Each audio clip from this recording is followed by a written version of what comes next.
Hey guys, hope everybody's doing okay. What I want to do today is introduce something called a limiting reagent or a limiting reactant.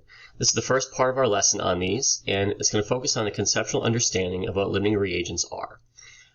In order to understand limiting reagents a little bit better, before we get into the stoichiometry behind it, I want you to focus on the s'more in front of you on the screen here. So when you make a s'more, there's typically a standard formula that you follow when you make those. And I know some of you might go rogue and have your own special formula with extra chocolate or marshmallows or whatever. But we're going to focus on just a standard s'more today for the sake of today's lesson. And we're going to see how that ties into stoichiometry and how we actually make these things. So let's write an equation for showing the formation of a s'more. So on the note sheet that you guys have, the first question asks you to do that.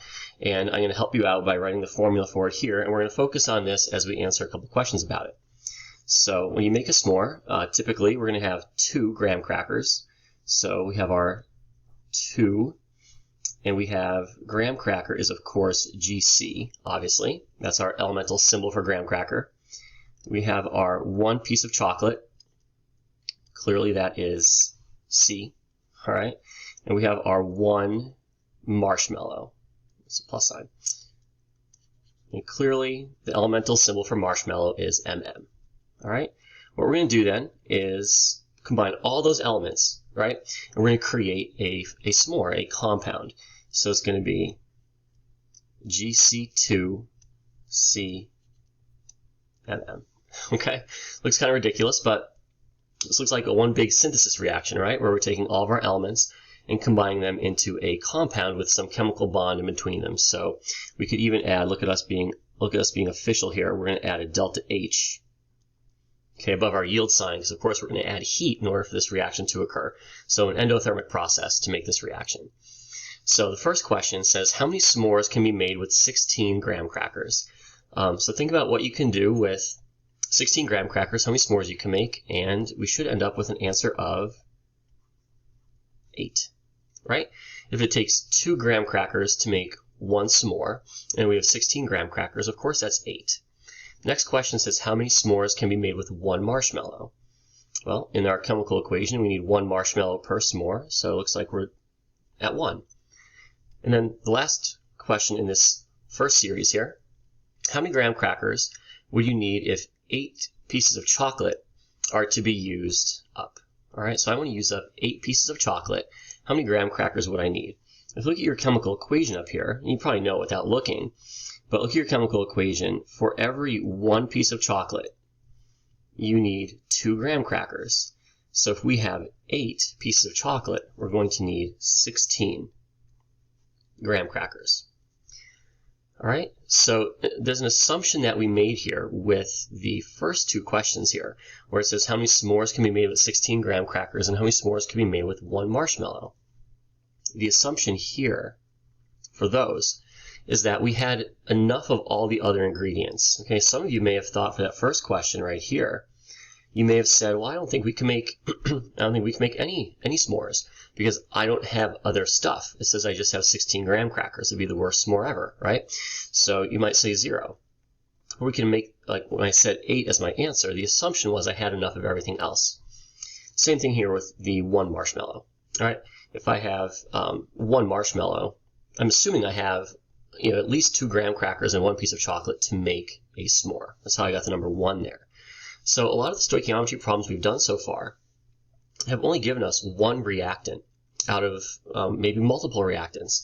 And since it only gave us that 1 reactant, we're under the assumption that all the other reactants that weren't mentioned in the problem were there in excess. Okay? So that's the assumption we're making here, but that's not always true. We don't always have excess ingredients.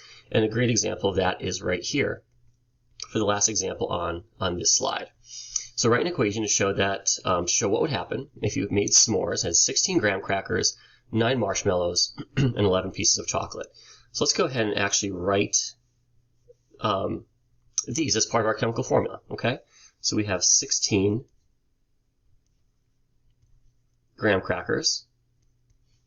I'm going to put it in the order of the one above. We had 11 pieces of chocolate and 9 marshmallows. Clearly I have my symbol wrong here. I didn't memorize my elements properly. Look at me. All right, we're going to create how many s'mores from this? So based on those ingredients, how many s'mores do you think we can make? Well, if you said 8, that would be correct. So we could make 8 s'mores. Okay? You want to ask yourself, and you're going to do this in a day or two when we do the real lesson, not the real lesson, but the advanced lesson on limiting reagents. You're going to say, how many s'mores can I make from 16 graham crackers? The answer there is 8. How many s'mores can I make from 11 pieces of chocolate? The answer there is 11. How many s'mores can I make from 9 marshmallows? The answer there is 9, assuming everything else is in excess. Well, you look at what is limiting you. Well, based on these ingredients, I can only make 8 s'mores. So my graham cracker, in this case, is my limiting reagent. I believe that's a question on your note sheet. So the limiting reagent in the question that we have here is the graham cracker. So to identify what the limiting reagent is, you want to see what is limiting the amount of product you can make. Okay? And then everything else is left in excess. So those are excess reagents. So the last question on your note sheet asks you what is left over and how much. So if we can make 8 graham crackers, how many pieces of chocolate should we have left over? Well, we should have 3 pieces of chocolate left over. And how many marshmallows should we have left over? We should have 1 marshmallow left in excess. Okay, that's all based on how much we made or how much we used up. Okay, so we're going to go into a couple other examples just conceptually like this today. You'll try a couple. You won't be able to do all of the pages that I have listed because some of them go into the more advanced limiting reagent problems, but we'll do those hopefully in class when I see you. So in your notes you should have, I believe you have this example and maybe one more on the next page. So let's take a look at how we do these. Some of you may need to write some work down and some of you may not need to. It all depends on your understanding of this. I always like to show my work, at least when I teach it, to show you how these work. Look at the chemical equation you have. 2 potassiums plus 1 iodine molecule produce 2 moles of potassium iodide, that compound. What you want to do here is think of this chemical reaction as a recipe, just like it was with making s'mores. Okay? If you thought this example was easy, the s'more example, then you're going to think this example is just as easy, if not easier, okay? But students think this is easy, and then they go here, and they think it's really difficult because I throw chemical equations at you now. Don't let that hinder you from understanding what's going on here. Think of it as a recipe, and you're taking your ingredients on the left to produce a product on the right. And sometimes you have ingredients left over. And just like in our s'more example towards the end, where we had excess chocolate and excess marshmallows. Let's look at number 1. It says, in order for 4 moles of potassium to react, how many moles of iodine do I need? Well, if you look at what we have up here, we have a 2-to-1 ratio between potassium and iodine, just like we had a different ratio with our s'mores, right? We had 2 graham crackers for every 1 piece of chocolate, same exact thing. So what I like to do is put under either above or below, it's up to you. My recipe calls for 2 moles of potassium to react with 1 mole of iodine, but I want 4 moles of potassium to react. Okay, so I want that coefficient to be a 4. What do I have to do to my entire equation, specifically the iodine? What do I have to do to that then in order to have it completely react with the potassium? Well, it's a 2-to-1 ratio, so this should be multiplied by 2, right? And I should need 2 moles of iodine needed. Okay? So I basically doubled this reactant, therefore I doubled this one.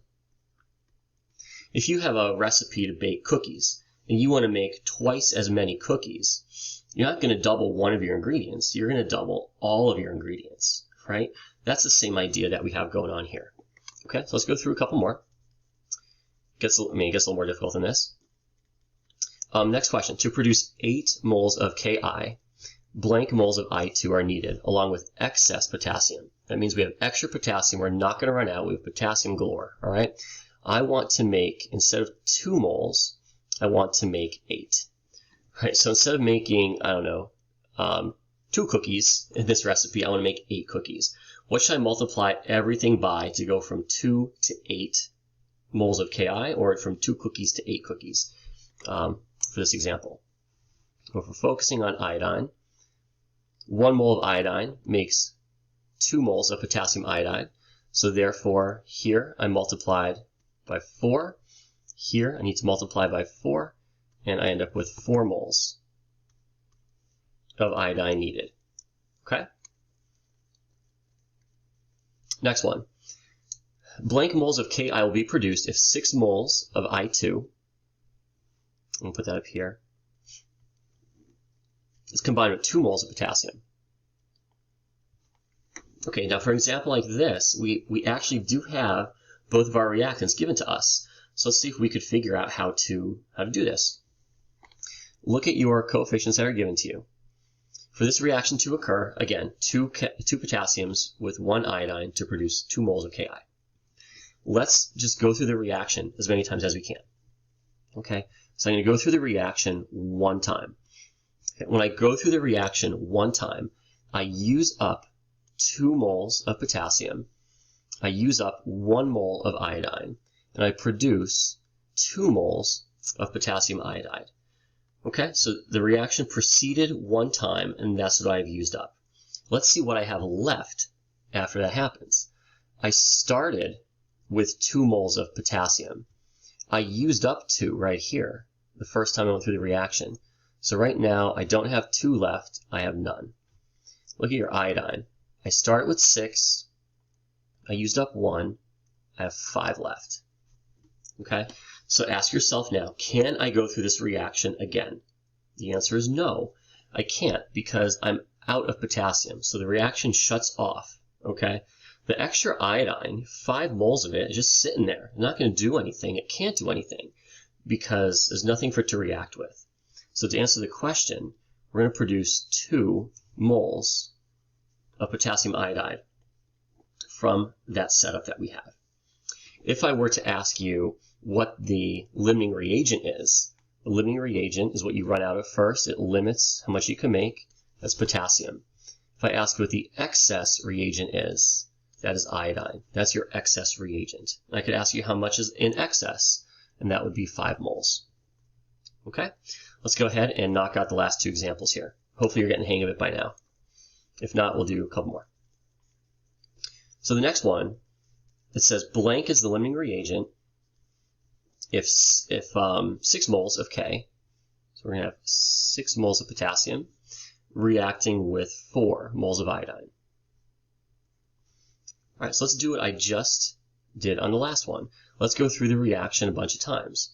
I go through the reaction 1 time, 2 moles of potassium is used, 1 mole of iodine is used, I produce 2 moles of Ki. What's left? I started with 6 moles of K, I used up 2, I'm down to 4. I started with 4 moles of iodine, I used up 1, I'm down to 3. Let's see if I can do the reaction again. Looks like I can.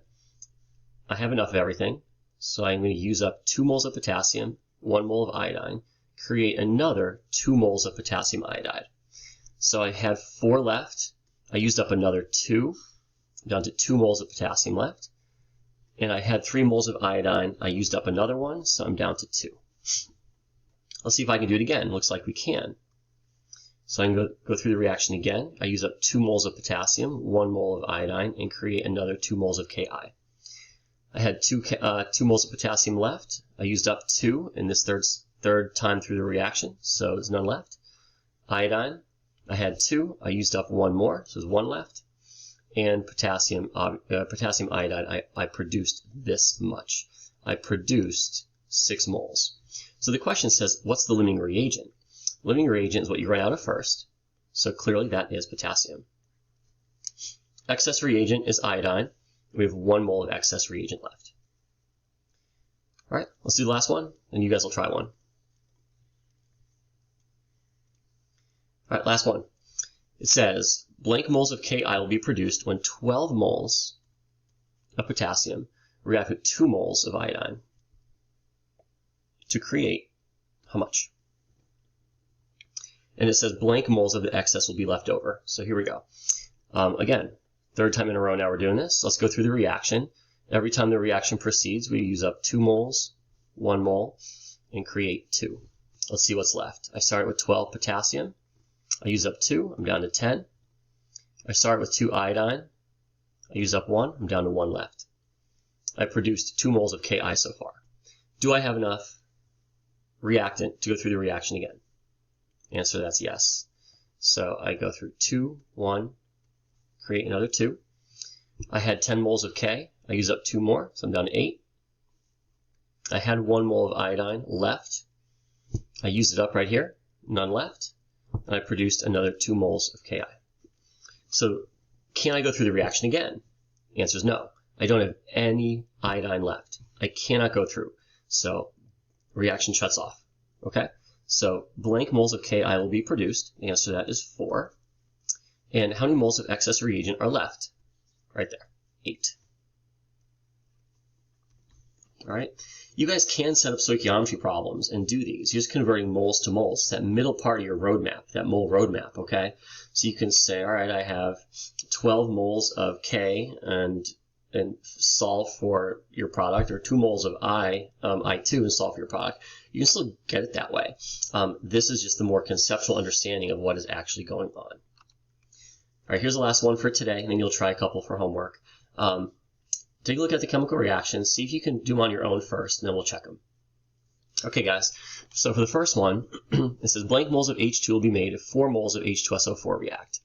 So I need 2 moles of H2SO4 to react in this recipe, but instead I have 4 moles of H2SO4. So it looks like I am doubling my recipe here. So assuming I have excess lead 4 hydroxide, if I'm doubling my reactant H2SO4, I would double my product. So I double that, I get 8.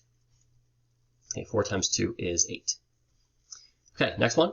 Blank moles of H2SO4 is needed to make 2 moles of water. So don't be tricked by this. This recipe, as written, creates 4 moles of water. I want to create 2 moles of water. So instead of baking, I don't know, a dozen cookies, I only want half a dozen. Okay, I'm watching what I eat, I guess. So in this case, you're doing the same thing.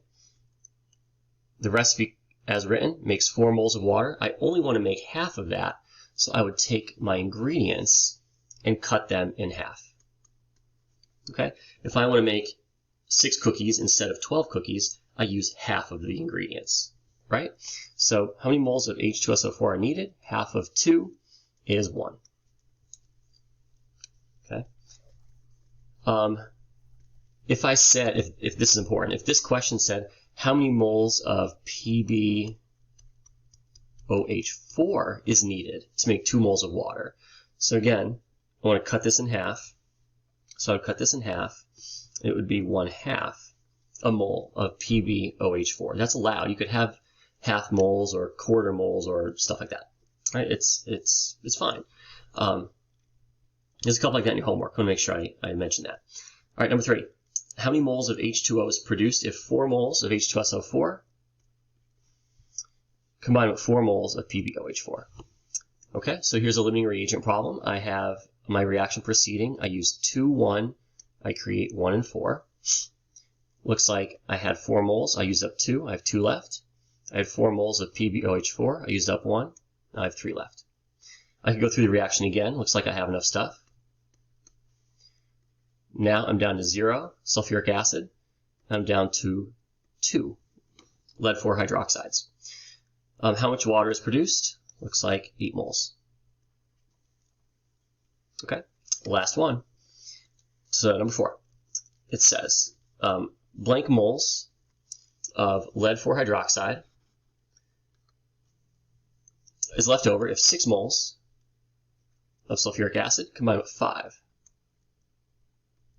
of lead 4 hydroxide. So it's already telling us that the PbOH4 is left over. That's our excess. Okay. So go through the reaction. Go through it once. We have 2, 1. And who cares about the products? Not asking us about those. Looks like I have 3. Oops, that's a lie. I have 4. I could do math. I have 4 moles sulfuric acid left and 4 moles of lead 4 hydroxide. Go through the reaction again. I'm down to 2 and 3. Go through the reaction again. I'm down to 0. That's why this is my limiting reagent. And then 1, 2, 3, so that's down to 2.